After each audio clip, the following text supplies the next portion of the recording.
আচ্ছা, ওমর রাদিয়াল্লাহু তৎক্ষণাৎ রাসূলুল্লাহ সাল্লাল্লাহু আলাইহি ওয়াসাল্লামের কাছে জিজ্ঞেস করেন, ইয়া রাসূলুল্লাহ, খুয়াইলা যে কথা আমাকে জানালো তা কি আপনি বলেছেন? রাসূলুল্লাহ সাল্লাল্লাহু আলাইহি ওয়াসাল্লাম বললেন, হ্যাঁ। ওমর রাদিয়াল্লাহু বললেন, ইয়া রাসূলুল্লাহ, আপনি আহ, ইয়া রাসূলুল্লাহ সাল্লাল্লাহু আলাইহি ওয়াসাল্লাম বললেন, বনু সাকিফের ব্যাপারে অনুমতি কি আপনি পাননি? তিনি বললেন, না। ওমর বললেন, তাহলে কি আমি এখন মুসলমানদের এ স্থান ত্যাগ করার নির্দেশ দেব? রাসূলুল্লাহ সাল্লাল্লাহু আলাইহি ওয়াসাল্লাম বললেন, হ্যাঁ।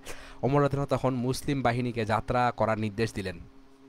যাত্রা শুরু হয়ে গেলে সাইদ ইবনে উবাইদ আওয়াজ দিলেন, বনু সাকিফ যেমন ছিল তেমনই রয়ে গেল।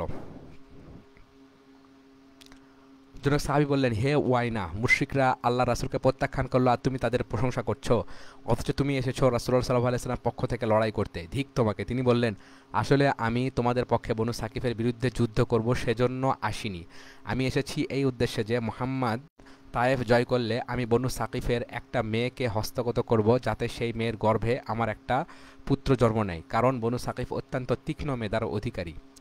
অবরোধ চলাকালে তায়েফের কিছু সংখ্যক দাস রাসূলুল্লাহ সাল্লাল্লাহু আলাইহি ওয়াসাল্লামের নিকট আসে এবং ইসলাম গ্রহণ করে। তিনি তাদের সবাইকে মুক্ত করে দেন। পরবর্তী সময়ে তায়েফবাসী ইসলাম গ্রহণ করলে তাদের কেউ কেউ ওই দাসদেরকে ফিরিয়ে দেওয়ার জন্য রাসূলুল্লাহ সাল্লাল্লাহু আলাইহি ওয়াসাল্লামের নিকট আবেদন করে।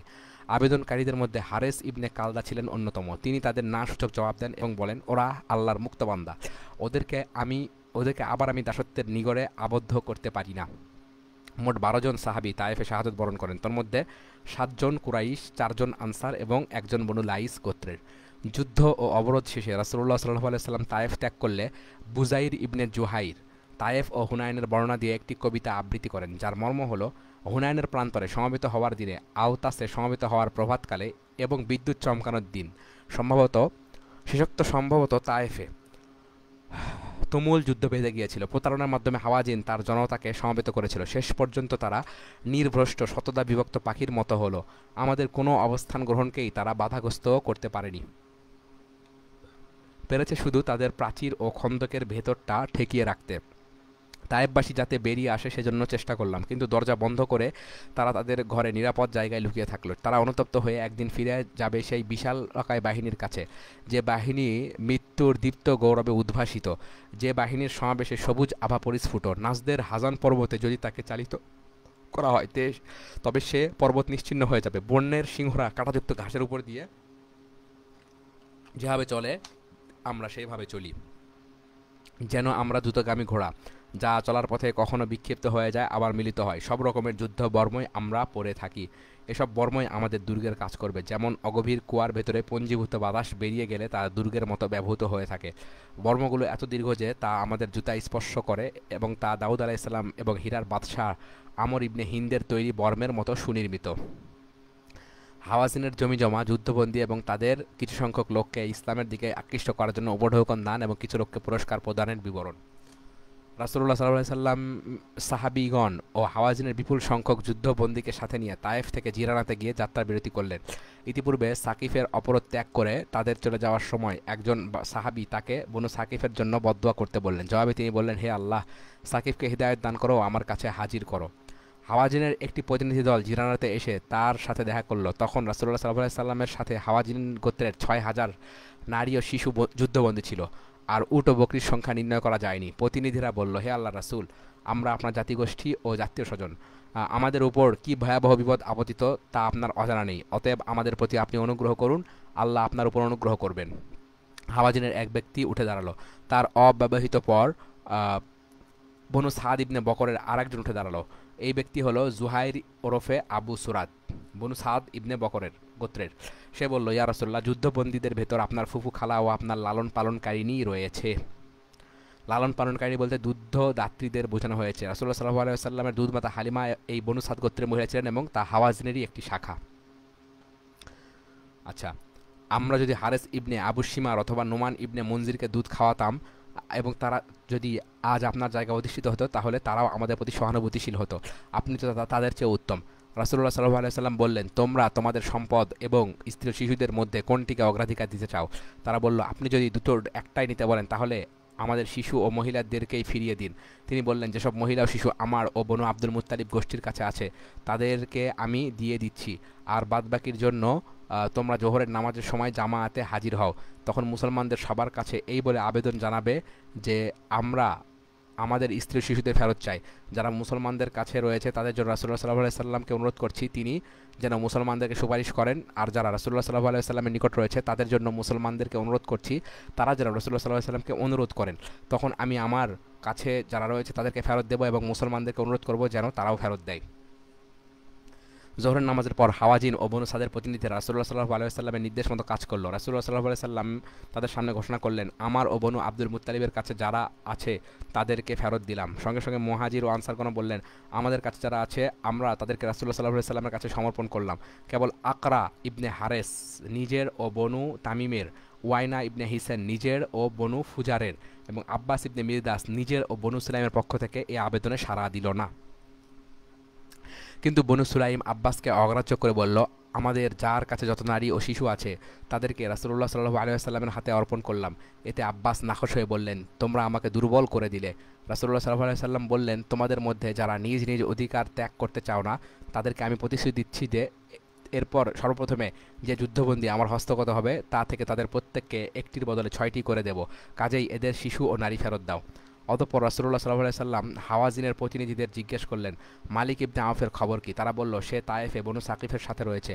রাসূলুল্লাহ সাল্লাল্লাহু আলাইহি সাল্লাম বললেন, মালিককে তোমরা জানিয়ে দাও, সে যদি মুসলমান হয়ে আমার কাছে হাজির হয় তাহলে আমি তাকে সমস্ত সম্পদ ও বন্দী লোকদের ফেরত দেব এবং আরও 100 উট দেব। মালিকের আশঙ্কা ছিল যে রাসূলুল্লাহ সাল্লাল্লাহু আলাইহি ওয়াসাল্লাম এর প্রস্তাব বনু সাকিফ জানতে পারলে তারা তাকে আটক করবে। তাই সে রাসূলুল্লাহ সাল্লাল্লাহু আলাইহি ওয়াসাল্লামের কাছে যাওয়ার জন্য কৌশল অবলম্বন করলো। সে প্রতিমধ্যে কোনো এক জায়গায় একটি উটকে তার বাহন হিসেবে প্রস্তুত করে রাখলো।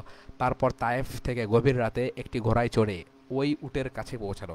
ততঃপর সেই উটের পিঠে চড়ে রাসূলুল্লাহ সাল্লাল্লাহু আলাইহি ওয়াসাল্লামের কাছে হাজির হলো। জিরানা অথবা মক্কায় তার সাথে মিলিত হলে রাসূলুল্লাহ সাল্লাল্লাহু আলাইহি ওয়াসাল্লাম তার সকল বন্দী সম্পদ ফেরত দিলেন এবং 100টি উটও দিলেন। সে ইসলাম গ্রহণ করল এবং নিষ্ঠাবান মুসলমানে পরিণত হলো। অতঃপর মালিক ইবনে আওফ রাসূলুল্লাহ সাল্লাল্লাহু আলাইহি ওয়াসাল্লামের প্রশংসায় একটি কবিতা আবৃত্তি করল। কবিতাটি নিম্নরূপ: সমগ্র মানব সমাজে আমি মুহাম্মাদের সমতুল্য কোনো মানুষ দেখিনি বা শুনিনি। সে কাউকে কোনো কিছু দেওয়ার প্রতিশ্রুতি দিলে তার যথাযথভাবে রক্ষা করে এবং বিপুল পরিমাণে দান করে। উপরন্তু তুমি যদি চাও তবে সে আগামীকাল কী ঘটবে তাও বলে দিতে পারে। যখন বড় বড় গোত্রপতিরা নিজ নিজ বাহিনী ও অস্ত্র শস্ত্র সহ পালিয়ে গেছে এবং অত্যন্ত তীক্ষ্ণধার তরবারিও আঘাতে আঘাতে পর্যুদস্ত হয়েছে ধূলি ধূসরিত রণাঙ্গনে, তখনও সে শাবকদের পাহারা নিয়োজিত ও ঘাটিতে ওত পেতে থাকা সিংহের মতো হিংসের মতো অবিচল। অতঃপর রাসূলুল্লাহ সাল্লাল্লাহু আলাইহি ওয়াসাল্লাম মালিক ইবনে আউফকে তার স্বগোত্রীয় মুসলমানদের এবং বনু সুমালা, বনু সালেমা ও বনু ফাহাম গোত্রের মুসলমানদের আমির নিযুক্ত করলেন। মালিক এইসব মুসলমানদের সাথে নিয়ে বনু সাকিফের বিরুদ্ধে অব্যাহত লড়াই চালাতে থাকেন এবং শেষ পর্যন্ত তাদেরকে বশীভূত করেন। বনু সাকিফের কবি আবু মিহজান খেদক্তি করে কবিতা আবৃত্তি করে: একদিন শত্রুরা আমাদের ভয় করে চলতো, অথচ আজ কিনা বনু সালেম আমাদের উপর আক্রমণ চালাচ্ছে। সকল সম্পর্কের পবিত্রতা লঙ্ঘন ও ওয়াদা ভঙ্গ করে মালিক তাদের সহযোগিতায় আমাদের উপর চড়াও হয়েছে, এমনকি আমাদের বাড়িঘরের উপরে চড়াও হয়ে বসেছে, অথচ আমাদেরই প্রতিশোধ নেওয়ার কথা ছিল। অতঃপর মুসলমানদের মধ্যে অনেকে রাসূলুল্লাহ সাল্লাল্লাহু আলাইহি সাল্লামকে ফাই, বিনা যুদ্ধে লব্ধ সম্পদ তথা উট ও ছাগলের ভাগ দেওয়ার জন্য পিড়াপিড়ি করতে লাগলেন। পিড়াপিড়ি করতে করতে তারা তাকে একটি গাছের নিচে নিয়ে গেলে গাছে তার চাদর আটকে গেল। তখন রাসূলুল্লাহ সাল্লাল্লাহু আলাইহি সাল্লাম বললেন, তোমরা আমার চাদরখানা দাও। আল্লাহর কসম, তিহামার বৃক্ষরাজির মতো বিপুল সম্পদ যদি থাকতো তাহলে আমি তা তোমাদের মধ্যে বন্টন করে দিতাম। আমার ভেতরে কৃপণতা, ভীরুতা ও মিথ্যার লেশমাত্র তোমরা দেখতে পেতে না। অতঃপর তিনি উটের পাশে গিয়ে দাঁড়ালেন এবং তার ঘাড়ের উপর থেকে একটা চুল হাতে নিয়ে তা দেখিয়ে বললেন, হে মুসলিম জনতা, আল্লাহর কসম, তোমাদের ফাই থেকে এমনকি এই পশমগাছি থেকেও আমার প্রাপ্য 1/5 বেশি নয়, অথচ সেই 1/5 আমি তোমাদেরকেই দিয়ে দিয়েছি। সুতরাং যদি কেউ এই সম্পদ থেকে একটা সুতাও নিয়ে থাকো তবে তা ফিরে দাও। মনে রেখো, যে ব্যক্তি খিয়ানত করবে কিয়ামতের দিন ওই খিয়ানত তার জন্য আগুনের রূপ নেবে এবং চরম অপমান ও লাঞ্ছনার কারণ দাঁড়াবে। জৈনক আনসারী তার উটের হাওদায় ছিঁড়ে যাওয়া অংশ সেলাই করার জন্য কিছু পশমের সুতা নিয়েছিলেন, তিনি তা ফেরত দিলেন। রাসূলুল্লাহ সাল্লাল্লাহু আলাইহি সাল্লাম বললেন, এ থেকে আমার প্রাপ্য অংশ তোমাকে দিলাম। তিনি বললেন, আপনি কিয়ামত সম্পর্কে যে কথা বলেছেন তাতে আমার এই জিনিসের মোটেই প্রয়োজন নেই। অতঃপর তা ফেরত দিলেন। রাসূলুল্লাহ সাল্লাল্লাহু আলাইহি সাল্লাম মন জয় করার উদ্দেশ্যে প্রভাবশালী ওই নেতৃস্থানীয় লোকদের সম্পদ প্রদান করেন। নিম্নলিখিত ব্যক্তিদেরকে তিনি 100টি করে উট দেন: আবু সুফিয়ান ইবনে হারব, সুফিয়ানের পুত্র মুয়াবিয়া, হাকিম ইবনে হিজাম, হারিস ইবনে কালদা, হারিস ইবনে হিশাম, সুহাইল ইবনে আমর, হুয়াইতিব ইবনে আব্দুল উজ্জা, আলা ইবনে জারিয়া, ওয়াইনা ইবনে হিসান, আকরা ইবনে হারেস, মালিক ইবনে আউফ ও সাফওয়ান ইবনে উমাইয়া। নিম্নলিখিত ব্যক্তিবর্গকে 100 ক্রম উট প্রদান করেন: মাখরামা ইবনে নওফাল জুহরি, উমাইর ইবনে ওয়াহাব আল জুমাহি, হিশাম ইবনে আমর ও আমর ইবনে লুয়াই। আর সাইদ ইবনে ইয়ারবু ও সাহমিকে 50টি করে উট দেন। আব্বাস ইবনে মিরদাসকে দেন 50টি রকম। সে রাগান্বিত হয়, সে রাসূলুল্লাহ সাল্লাল্লাহু আলাইহি সাল্লামকে তিরস্কার করে নিচের কবিতাংশ আবৃত্তি করে। এগুলো আমার ছিনিয়ে নেওয়া দ্রব্য ছিল, আমি অশ্ব শাবকের পিঠে সওয়ার হয়ে সমতল ভূমির জনপদে হামলা চালিয়ে এগুলো পেয়েছিলাম। নিজেদের গোত্রের লোকদের ঘুম থেকে জাগিয়ে রেখে ছিনিয়ে এনেছিলাম যেন তারা না ঘুমায়, কিন্তু তারা ঘুমিয়ে পড়েছিল আর আমি একা জেগেছিলাম। ওয়াইনা ও আকরা যা পারেনি, আমি ও আমার ঘোড়া সেই সম্পদ ছিনিয়ে আনতে সক্ষম হয়েছিলাম। যুদ্ধের ময়দানে আমি একজন দক্ষ লড়াকু, কিন্তু আমাকে যথেষ্ট পরিমাণ দেওয়া হয়নি, তবে একেবারে বঞ্চিত করা হয়নি। তো কেবল কয়েকটি ছোট ছোট উট আমাকে দেওয়া হয়েছে, সেগুলোর 4টি পা এখনও তেমন লম্বা হয়নি। হিসন এবং হারেস 100 উটপ্রাপ্ত ওয়াইনা ও আকরার পিতা আমার পিতার চেয়ে, মিরদাসের চেয়ে সমাজে বেশি প্রতিপত্তিশালী ছিল না, আর আমি নিজেও ওদের দুজনের চেয়ে নগণ্য নই। আজ আপনি যাকে অপমানিত করলেন সে আর কখনো সম্মানিত হবে না। রাসূলুল্লাহ সাল্লাল্লাহু আলাইহি ওয়াসাল্লাম সাহাবাগণকে নির্দেশ দিলেন, যাও ওকে আরও কিছু বেশি দিয়ে খুশি করো এবং তার মুখ বন্ধ করো। সাহাবাগণ তাকে আরও কিছু সংখ্যক উট দিয়ে খুশি করলেন।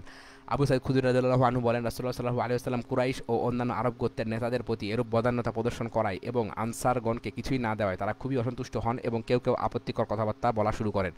এমনকি কেউ কেউ বলেন রাসূলুল্লাহ সাল্লাল্লাহু আলাইহি ওয়াসাল্লাম তার আপনজনদেরকে খুশি করেছেন। এই সময় সাদ ইবনে উবাদা রাদিয়াল্লাহু আনহু রাসূলুল্লাহ সাল্লাল্লাহু আলাইহি ওয়াসাল্লামের সাথে দেখা করে বললেন, ইয়া রাসূলুল্লাহ, আপনি গনিমতের সম্পদ যেভাবে বিলি বন্টন করলেন তাতে আনসারগণ ভীষণ ক্ষুব্ধ হয়েছে। আপনি এসব সম্পদ নিজের গোত্র কুরাইশ ও অন্যান্যদের বন্টন করলেন, অথচ আনসারদের কিছু দিলেন না। রাসূলুল্লাহ সাল্লাল্লাহু আলাইহি ওয়াসাল্লাম বললেন, হে সাদ, তোমার নিজের মনোভাব কি? তিনি বললেন, ইয়া রাসূলুল্লাহ, আমি আমার গোষ্ঠীর একজন। রাসূলুল্লাহ সাল্লাল্লাহু আলাইহি ওয়াসাল্লাম বললেন, তাহলে তোমার গোষ্ঠীকে এনে হাজির করো। সাদ আনসারদের সেখানে জমায়েত করলেন। কিছু সংখ্যক মুহাজিরও সেখানে এসে হাজির হলে রাসূলুল্লাহ সাল্লাল্লাহু আলাইহি ওয়াসাল্লাম তাদেরকে অনুমতি দিলেন। এরপর আবার কিছু সংখ্যক মুহাজির আসতে চাইলে তিনি আর অনুমতি দিলেন না। এভাবে ওই সকল আনসার সমবেত হলে রাসূলুল্লাহ সাল্লাল্লাহু আলাইহি ওয়াসাল্লাম তাদের কাছে গেলেন। প্রথমে তিনি যথাযথভাবে আল্লাহর প্রশংসা করলেন, অতঃপর বললেন, হে আনসারগণ, তোমাদের পক্ষ থেকে কিছু আপত্তিকর কথা উচ্চারিত হতে শুনেছি এবং আমার উপর ক্ষুব্ধ হয়েছে বলে জানতে পেরেছি। বলো তো, আমি যখন তোমাদের কাছে আসি তখন কি তোমরা পথভ্রষ্ট ছিলে না?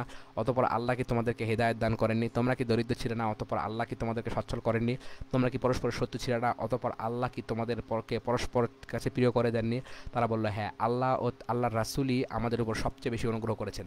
তিনি আরও বললেন, হে আনসারগণ, তোমরা জবাব দাও না কেন? তারা বললেন, হে আল্লাহর রাসূল, আমরা আপনাকে কি জবাব দেব? আল্লাহর রাসূলই আমাদের উপর সবচেয়ে বেশি অনুগ্রহ করেছেন।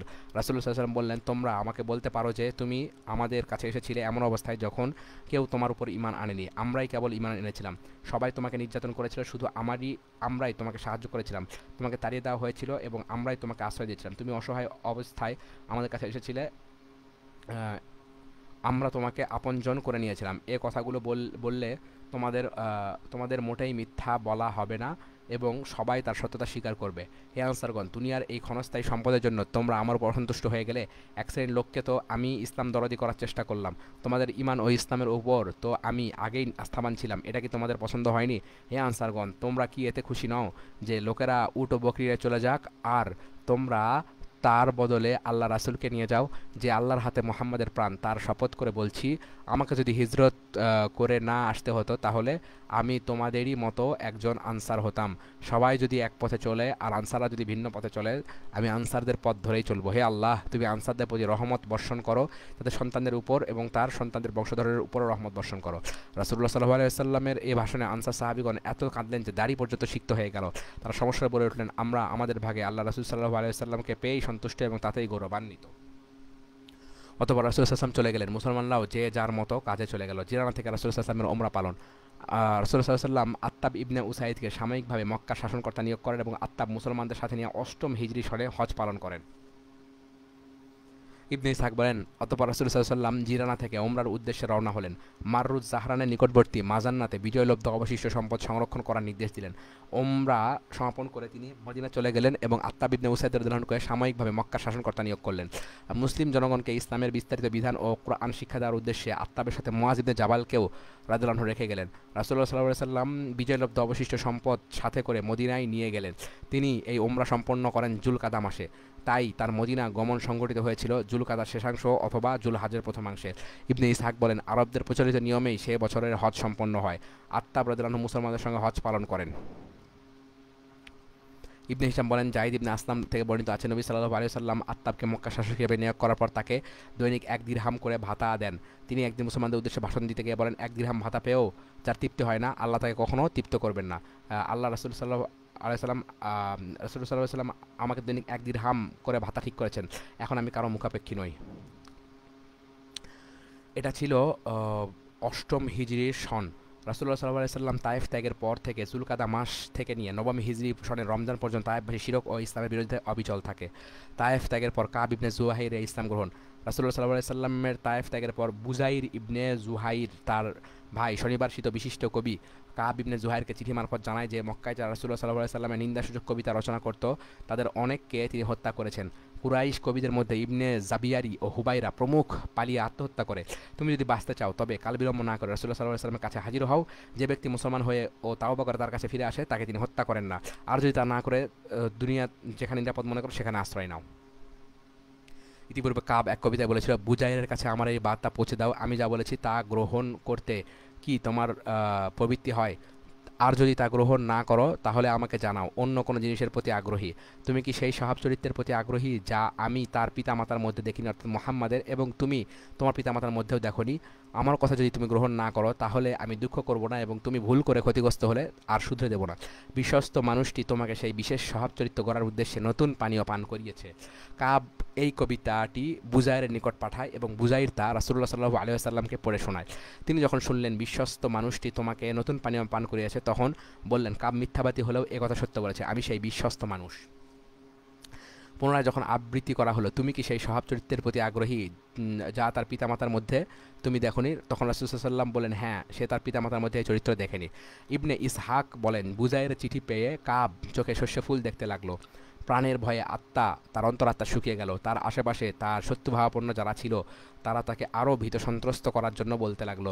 কাবের মরণ আসন্ন, অনন্যপায় হয়ে সে রাসূলুল্লাহ সাল্লাল্লাহু আলাইহি ওয়াসাল্লামের প্রশংসা করে একটা কবিতা লিখলো। এই কবিতায় সে তার নিজের ভীতি ও তার শত্রুদের কর্তৃক তাকে সন্ত্রস্ত করার কথা উল্লেখ করলো। অতঃপর সে মদিনায় চলে গেল। সেখানে তার পূর্ব পরিচিত জুহাইনা গোত্রের এক ব্যক্তির কাছে গিয়ে উঠল। অতঃপর সে ব্যক্তি কাবকে নিয়ে ফজরের নামাজের সময় রাসূলুল্লাহ সাল্লাল্লাহু আলাইহি ওয়াসাল্লামের নিকট চলে গেল।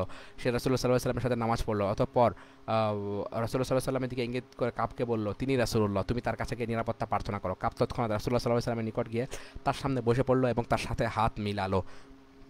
রাসূলুল্লাহ সাল্লাল্লাহু আলাইহি ওয়াসাল্লাম তাকে চিনতেন না। কাব বলল, ইয়া রাসূলুল্লাহ, কাব ইবনে জুহাইর তাওবা করে মুসলমান হয়ে আপনার কাছে ক্ষমা ও প্রাণের নিরাপত্তা প্রার্থনা করতে এসেছে। আমি যদি তাকে আপনার কাছে হাজির করি তাহলে কি আপনি তাকে গ্রহণ করবেন? রাসূলুল্লাহ সাল্লাল্লাহু আলাইহি ওয়াসাল্লাম বললেন, হ্যাঁ। তখন সে বলল, ইয়া রাসূলুল্লাহ, আমি কাব ইবনে জুহাইর। এই সময় জনৈক আনসার রাসূলুল্লাহ সাল্লাল্লাহু আলাইহি ওয়াসাল্লামের কাছে ছুটে এসে বললেন, ইয়া রাসূলুল্লাহ সাল্লাল্লাহু আলাইহি ওয়াসাল্লাম, আমাকে অনুমতি দিন আল্লাহর এই দুশমনকে হত্যা করি। রাসূলুল্লাহ সাল্লাল্লাহু আলাইহি ওয়াসাল্লাম বললেন, তাকে ছেড়ে দাও, সে তাওবাহ করে এবং শিরক ত্যাগ করে এসেছে। ওই আনসারী সাহাবীর ব্যবহারে কাব সমগ্র আনসারদের প্রতি রাগান্বিত হয়। অবশ্য মুহাজিরগণ তাকে কোনো অপ্রীতিকর কথা বলেননি। সে একটি কবিতা লেখে। কবিতাটি এরূপ: আমার স্ত্রী সুয়াদ আমা হতে বিচ্ছিন্ন হয়ে গেছে, ফলে আমার মন ভেঙে গেছে। আজ আমি অপমানিত এবং শৃঙ্খলিত। তার পদানুসরণ করায় আমার কোনো লাভ হয়নি। শুনেছি আল্লাহ রাসূল আমাকে হুমকি দিয়েছেন, তথাপি আমি আল্লাহর রাসূলের ক্ষমা পাওয়ার প্রত্যাশা করি। একটু সবুর করুন। যে আল্লাহ আপনাকে উপদেশ সমৃদ্ধ কোরআনের ঐশ্বর্য দান করেছেন, তিনি যেন আপনাকে ন্যায় পথে পরিচালনা করেন। কুচক্রীদের প্রচারণায় প্রভাবিত হয়ে আপনি আমাকে শাস্তি দেবেন না। যদিও আমি বেফাঁস কথা অনেক বলে থাকি, কিন্তু কোনো অপরাধ করিনি। আজ আমি এমন নাজুক অবস্থানে আছি যেখানে বসে যা যা দেখতে শুনতে পাচ্ছি তা শুনলে হাতিও আতঙ্কে অস্থির হয়ে যেত। অবশ্য তাকে আল্লাহ রাসূল যদি আল্লাহর অনুমতিক্রমে নিরাপত্তা দেন তাহলে আলাদা কথা। এ যাবৎ আমি রাতের আধারে ঊষর মরুভূমির প্রান্ত দিয়ে ঘুরে বেরিয়েছি। অবশেষে আমি আমার হাত দিয়েছি সেই ব্যক্তির হাতে যিনি প্রতিশোধ নিতে সক্ষম এবং যার কথা একমাত্র হক কথা। সে হাত আমি আর ফিরিয়ে আনবো না। বস্তুত আমি যখন তার সাথে কথা বলি এবং যখন আমাকে বলা হলো তুমি অভিযুক্ত ও বহু অঘটনের জন্য দায়ী, তখন তিনি আমার কাছে আইশরের নিবিড় অরণ্যের সিংহের চেয়ে ভয়ঙ্কর হয়ে উঠেছিলেন। যে সিংহ অন্য দুটি সিংহকে মানুষের গোশত খাইয়ে বাঁচিয়ে রাখে, একটি পর্বতের চূড়ার দিকে যখন সে লাফ দেয় তখন সেই চূড়া জয় না করে সে ছাড়ে না। যাও অঞ্চলের বন্য হিংস্র জন্তুগুলো তার ভয়ে পালায় এবং মানুষেরা দল বেঁধেও তার এলাকায় চলাফেরা করার সাহস পায় না। তার এলাকায় শুধু এমন লোকই যেতে পারে যে নির্ভরযোগ্য এবং সে রক্তাক্ত অস্ত্র পুরানো ছেঁড়া পোশাকে চলতে পারে না। সে রক্তাক্ত অস্ত্র পুরনো ছেঁড়া পোশাকে চলতে পারে। নিশ্চয় রাসূলুল্লাহ সাল্লাল্লাহু আলাইহি ওয়াসাল্লাম সত্যপথের দিশারি, এক উজ্জ্বল জ্যোতি এবং আল্লাহর এক অপরাজেয় তরবারি। কুরাইশদের একদল লোক যখন মক্কায় তার প্রতি ঈমান আনলো তখন তাদের কেউ মুমিনদের বলল, দূর হয়ে যাও। তারা দূর হয়ে গেল বটে, তবে তারা কুরাইশরা সেই সমস্ত বীরদের মোকাবেলায় নিরস্ত্র অসহায় হয়ে গেল যারা যুদ্ধের সময় অটুট সুদীর্ঘ সাদা বর্ম পরিধান করে থাকে, যারা বিজয়ী হলেও উল্লাসে ফেটে পড়ে না। কেননা সেটা তাদের অভ্যাসগত, আর পরাজিত হলেও হতাশায় ভেঙে পড়ে না, কেননা তারা জানে জয় পরাজয় আল্লাহর হাতে এবং পরবর্তীতে তাদের জয় অবশ্যম্ভাবী। তারা শ্বেতকায় উটের মতো স্থির শান্ত পদক্ষেপে চলে। কালো খাটো লোকগুলো যখন তাদের কাছ থেকে পালিয়ে যায় তখন তারা যুদ্ধ করেই আত্মরক্ষা করে। আঘাত পড়লে তাদের বুকে পড়ে, পিঠে পড়ে না, কেননা তারা মৃত্যুর ভয়ে পালায় না, বরং সামনে এগিয়ে যায় এবং শত্রুর আঘাতকে বুক পেতে গ্রহণ করে প্রতিরোধ করে। আসেম ইবনে ওমর ইবনে কাতাদা থেকে বর্ণিত, কাব যখন বলল কালো খাটো লোকগুলো যখন পালিয়ে যায় তখন তার উপর আনসারগণ রেগে যান, কেননা এ কথাটা সে আমাদের আনসারদের উদ্দেশ্যেই বলেছিল, কারণ আমাদের একজন তার সাথে দুর্ব্যবহার করেছিল। পরে আনসারদের ক্ষোভ প্রশমিত করার জন্য সে আবার রাসূলুল্লাহ সাল্লাল্লাহু আলাইহি ওয়াসাল্লামের জন্য তাদের ত্যাগ তিতিক্ষা কুরবানি এবং তার দক্ষিণ হস্তের ভূমিকা পালনের প্রশংসা করে। সে কবিতাটি এই: যে ব্যক্তি জীবনকে ধন্য ও গৌরবান্বিত করতে চায় সে যেন পুণ্যবান আনসারদের সঙ্গ ত্যাগ না করে। মহত্ব ও মহানুভবতা তাদের পূর্বপুরুষদের থেকে প্রাপ্ত উত্তরাধিকার, তাই তারা হলেন শ্রেষ্ঠ মানবদের শ্রেষ্ঠ সন্তান। তারা কেবল বর্ম বাদ দিয়ে তীর বর্ষাকে বসে আনেন। তাদের বর্মগুলো বর্ষার মতোই, কোনো অংশে তা থেকে কম নয়। আগুনের অঙ্গারের মতো লাল ও তীক্ষ্ণ দৃষ্টি চোখ দিয়ে তারা তাকান। যুদ্ধের সম্মুখীন হলে মৃত্যুর জন্য তারা আপন প্রাণ নবীর হাতে সঁপে দেন। মুমিনদের ধর্মকে তারা উত্তোলিত তরবারি ও বর্ষা দিয়ে রক্ষা করেন। কাফিরদের রক্ত দিয়ে তারা অপবিত্রতা লাভ করেন এবং একে তারা পুণ্যব্রত বলে বিবেচনা করেন। খিফিয়ার গভীর অরণ্যে ঘাড়মোড়া শিকারী সিংহারা যেমন যুদ্ধের অনুশীলন করে, তারাও তেমনি রণদক্ষতা রপ্ত করেন। তারা যখন হামলাকারীর প্রতিরোধ করেন তখন তাকে সম্পূর্ণরূপে থামিয়ে দেন। আলী ইবনে মাসউদ মাজেন গাসসানীকে তারা বদরের যুদ্ধে এমন আঘাত করেন সমগ্র বনু নিজার তাতে শায়েস্তা হয় ও বশ্যতা স্বীকার করে। সকল গোত্র যদি আনসারদের সম্পর্কে আমার যা জানা আছে তা জানত, তাহলে আমার চরম বিরোধী যারা তারাও ব্যাপারটা স্বীকার করত। তারা এমন একটা মানব গোষ্ঠী যারা চরম দুর্ভিক্ষের সময়ও রাত্রিকালে আগত অতিথিদের প্রতি বদান্যতা প্রদর্শন করে।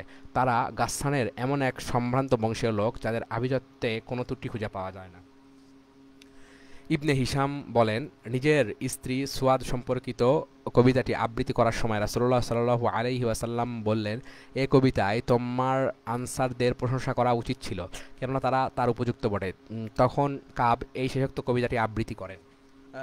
ইবনে হিশাম আরও বলেছেন, কাব তার স্ত্রী সুয়াদকে নিয়ে শুরু করা কবিতাটি মসজিদে নববীতে বসে রাসূলুল্লাহ সাল্লাল্লাহু আলাইহি ওয়াসাল্লামকে পড়ে শুনিয়েছিলেন। আচ্ছা, তাবুক যুদ্ধ থেকে আমরা পরবর্তী ভিডিওতে আলোচনা করবো ইনশাআল্লাহ।